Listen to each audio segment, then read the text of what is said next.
Good morning students, how are you? I hope all are fine. तो प्यारे बच्चों, हमने कक्षा में पाठ संज्ञा के बारे में पढ़ा और समझा। उम्मीद है आपने उसे समझा होगा।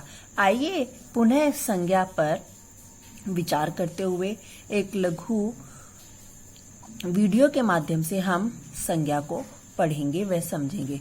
तो बच्चों, संज्ञा जिसे इंग्लिश में कहते हैं नाउन, यानी कि पहचान कराने वाले नाम वाले शब्दों को संज्ञा शब्द कहते हैं। अब देखो बच्चों, जैसे चित्र में आपको क्रिकेट, मैच, मैदान, खिलाड़ी, आपको बल्ला, विकेट, ये सब दिखाई दे रहे हैं। तो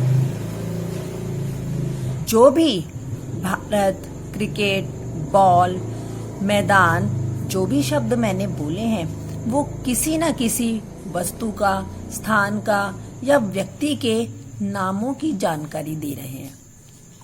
इस गद्यांश में भी कुछ इसी तरह समझाया हुआ है कि जो रंगीन शब्द हैं वो किसी व्यक्ति, वस्तु या स्थान के नाम की पहचान करवाते हैं। तो संज्ञा शब्द वही कहलाते हैं जो किसी प्राणी की, स्थान की या वस्तु के नाम का बोध कराते हैं। वो क्या होते हैं? संज्ञा शब्द होते हैं। तो परिभाषा के अनुसार हम इसे पढ़ेंगे व समझेंगे।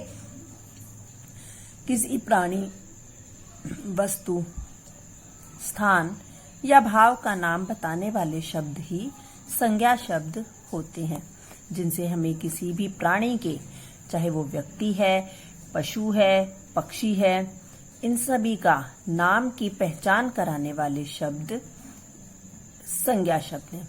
वस्तु कुछ भी हो सकती है, पेंसिल, बस्ता, पुस्तक, मेज आदि। ऐसे ही स्थान कक्षा, कमरा, मैदान, बगीचा और भाव जो हमें महसूस करते हैं, जैसे खुशी, दुख, मिठास, खटास। तो इन सब के भावों का बोध कराने वाले शब्द ही संज्ञा शब्द कहलाते हैं। आइए अब संज्ञा के प्रकार पढ़ेंगे। संज्ञा शब्द तो हमने जाना, किसी प्राणी, वस्तु, स्थान को संज्ञा शब्द कहते हैं जो इनका बोध कराते हैं।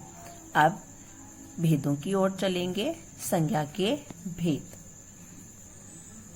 तो बच्चों, संज्ञा के मुख्य 3 भेद बताए गए हैं।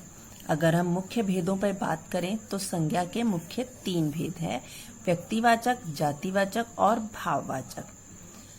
आइए इन्हें विस्तार से समझें व पढ़ें। व्यक्तिवाचक। व्यक्तिवाचक संज्ञा में चित्रों के माध्यम से देखो, जैसे लता मंगेशकर, पंचतंत्र एक विशेष पुस्तक, इंडिया गेट और दिल्ली एक विशेष स्थान के नाम की जानकारी दे रहे हैं।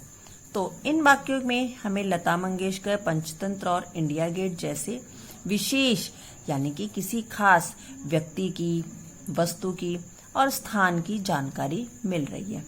तो व्यक्तिवाचक संज्ञा यही है जो हमें किसी विशेष, खास व्यक्ति, वस्तु या स्थान की जानकारी देते हैं या इनका बोध कराते हैं। व्यक्तिवाचक संज्ञा कहलाते हैं।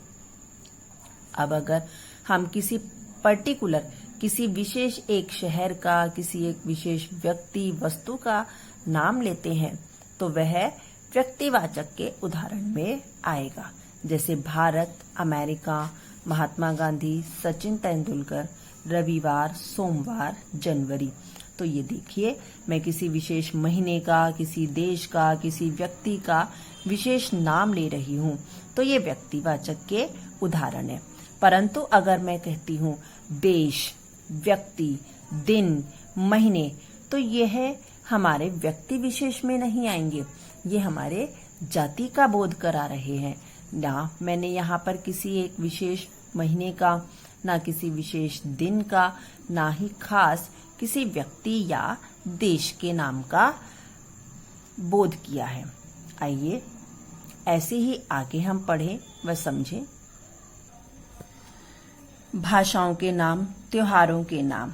अब अगर मैं किसी एक विशेष भाषा, हिंदी, अंग्रेजी, फ्रेंच या किसी एक विशेष पर्व, होली, दिवाली, महावीर जयंती या किसी विशेष इमारत का नाम लेती हूँ तो वह सब विशेष व्यक्ति, वस्तु और स्थान की जानकारी देते हैं। आइए, दूसरा भेद है जातिवाचक।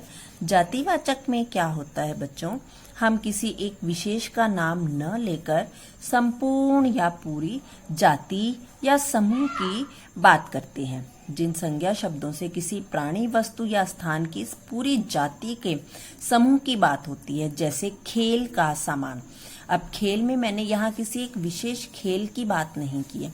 मैंने किसी बैडमिंटन, क्रिकेट, टेबल टेनिस, किसी एक खेल का तो मैंने नाम लिया ही नहीं है। ऐसे ही डॉक्टर इलाज कर रहे हैं तो देखो डॉक्टर जाति में आ गया। यहाँ पर मैंने किसी एक विशेष खास डॉक्टर का नाम तो मैंने लिया नहीं कि वो आंख का डॉक्टर है, दंत डॉक्टर है या हार्ट स्पेशलिस्ट है या दिल के मरीजों की जांच करने वाले डॉक्टर हैं। ऐसे ही पर्वत, पहाड़ बहुत सारे हैं पर मैंने तो किसी एक विशेष पर्वत का नाम लिया ही नहीं है। तो जब संपूर्ण समूह या जाति का बोध कराते हैं तो वह जातिवाचक संज्ञा शब्द कहलाते हैं। आइए कुछ अन्य उदाहरण को समझें, जैसे मनुष्य संबंधी, स्थान, प्रकृति, वस्तु, पशु पक्षी संबंधी, ये कुछ जातिवाचक संज्ञाओं के उदाहरण हैं। नगर, गांव, मैदान, झील, तालाब, खिलौना, बर्तन, चिड़िया। अब देखो खिलौने भी अलग अलग होते हैं, झील भी बहुत सारी हैं, तालाब भी हैं, इमारतें, देश, मैदान, नगर, गांव, परंतु यहाँ पर मैंने किसी एक का तो नाम लिया ही नहीं है। तो जो संपूर्ण जाति की या पूरे समूह की जानकारी देते हैं वह जातिवाचक संज्ञा शब्द कहलाते हैं। बच्चों, कुछ विद्वान यानी कि कुछ हिंदी के जो विद्वान हैं वो जातिवाचक संज्ञा के दो उपभेद मानते हैं। जातिवाचक संज्ञा भी दो प्रकार की होती है, द्रव्यवाचक संज्ञा और समूहवाचक संज्ञा। अब द्रव्यवाचक संज्ञा में क्या होता है, द्रव्यवाचक संज्ञा जैसे चांदी, घी, तेल, सोना, जिसे हम पिघला सकते हैं, मेल्ट कर सकते हैं, जो लिक्विड है या तरल चीजें हैं जिन्हें ना तो हम गिन सकते हैं, तो वह जातिवाचक संज्ञा में आते हैं। जातिवाचक संज्ञा का द्रव्यवाचक संज्ञा उपभेद में। जो संज्ञा शब्द किसी धातु, द्रव्य या पदार्थ के बारे में बताते हैं वो द्रव्यवाचक संज्ञा शब्द है। ऐसे ही समूह यानी कि जो पूरे समूह की, ग्रुप की बात करते हैं, ऐसी किसी प्राणी, वस्तु जो समूह का बोध कराए वो समूह या समुदायवाचक संज्ञा शब्द कहलाते हैं।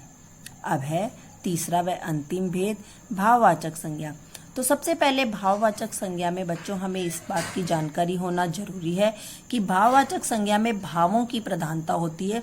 वो भाव जिन्हें हम महसूस करते हैं, जिन्हें ना तो हम देख सकते हैं और ना ही छू सकते हैं, जैसे थकान, सुंदरता, ऊंचाई, खटास, मिठास। तो ये सब हम महसूस करते हैं। अगर तेज दौड़ोगे तो थकान दौड़ने वाले को महसूस होगी। अगर आईफिल टावर की ऊंचाई जो देखेगा तो ऊंचाई देखकर डर उसे ही लगेगा जो उसे महसूस कर रहा है।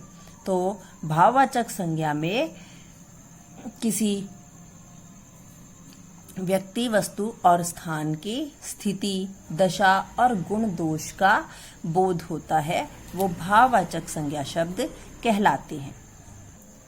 आइए अब भाववाचक संज्ञा बनाने की प्रकारों को पढ़ें। भाववाचक संज्ञा की रचना किस किस से होती है। जातिवाचक संज्ञा शब्दों से विशेषण, सर्वनाम और क्रिया शब्द। सर्वनाम शब्द वो होते हैं जो संज्ञा के स्थान पर प्रयोग होते हैं। क्रिया जो डूइंग वर्ड है, जो काम का बोध कराते हैं, कोई भी काम। और विशेषण जो खासियत या विशेषता बताते हैं।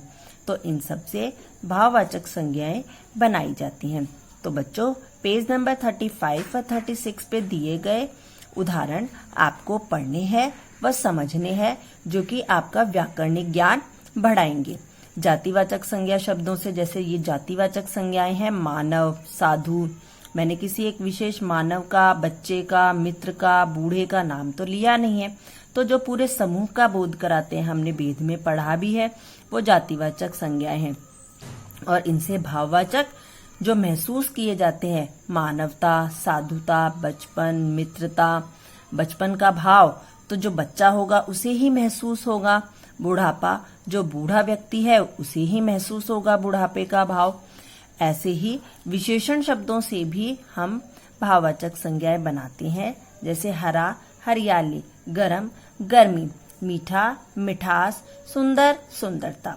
इसी प्रकार आगे क्रिया व सर्वनाम से बने भाववाचक संज्ञा शब्द पढ़ेंगे व समझेंगे। सर्वनाम जो संज्ञा के स्थान पर प्रयोग होते हैं, अपना अपनापन, आप आपा, अहम अहंकार, जो कि घमंड के लिए प्रयोग होता है। क्रिया शब्द जो हमारे पूरे नित्य की दैनिक क्रियाएं हैं, देना, चलना, हंसना, रोना, पढ़ना, और इनसे भाववाचक संज्ञाएं जैसे चलना चाल, चढ़ना चढ़ाई, हंसना हंसी आदि।